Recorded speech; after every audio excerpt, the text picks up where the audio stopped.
আজকে আমি একটা সবজির টক করে দেখাবো। এ দেখো সবজিগুলো যা যা নিয়েছি, ভেন্ডি, মিষ্টি আলু, কুমড়ো, পেঁপে, আর নিয়েছি হচ্ছে তেঁতুল, আর এখানে ফোড়নে দিয়েছি সর্ষে, পাঁচফোড়ন, শুকনো লঙ্কা, আর নিয়েছি চিনি। এর সঙ্গে তো নুন হলুদ আছেই। তোমরা দেখতে থাকো আমি কিভাবে রান্নাটা করি। চাটনির মিষ্টি আলু আর পেঁপেটা আমি একটুখানি ভাপিয়ে নেব, অল্প করে ভাপিয়ে নেব, পুরো সেদ্ধ করব না কিন্তু। হ্যাঁ, চাটনির জন্য আমি এখানে দিয়ে দিয়েছি সর্ষে, পাঁচফোড়ন আর শুকনো লঙ্কা। এটাকে একটুখানি আমি ভেজে নিয়ে এরপরে দিয়ে দেবো আমি সেদ্ধ করা পেঁপে এবং মিষ্টি আলু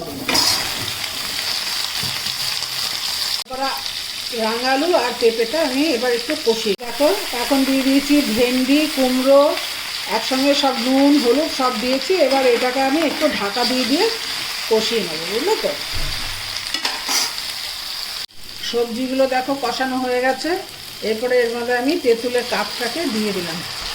এরপরে চিনি দিয়ে দেবো, এটা একটু ফুটলে আমি চিনি দিয়ে দেবো। দেখো এর মধ্যে আমি দিয়ে দিয়েছি চিনি, তেঁতুলের কাপটা দিয়ে সব ফুটে গেছে এবং আমি এর মধ্যে চিনি দিয়েছি, আর একটু চিনি লাগবে দিলাম। তোমরা যেরকম মিষ্টি খাবে সেরকমভাবে দেবে। চাটনির ফাইনাল লুক। তোমরা এইভাবে করে খেয়ে দেখো, খুব ভালো লাগবে, খুব টেস্টি হয় এটা। আর মূলোর দিনে এর সঙ্গে একটু মূলো দিলেও ভালো হয়। যারা মূলো খাও না তারা স্কিপ করে যাবে।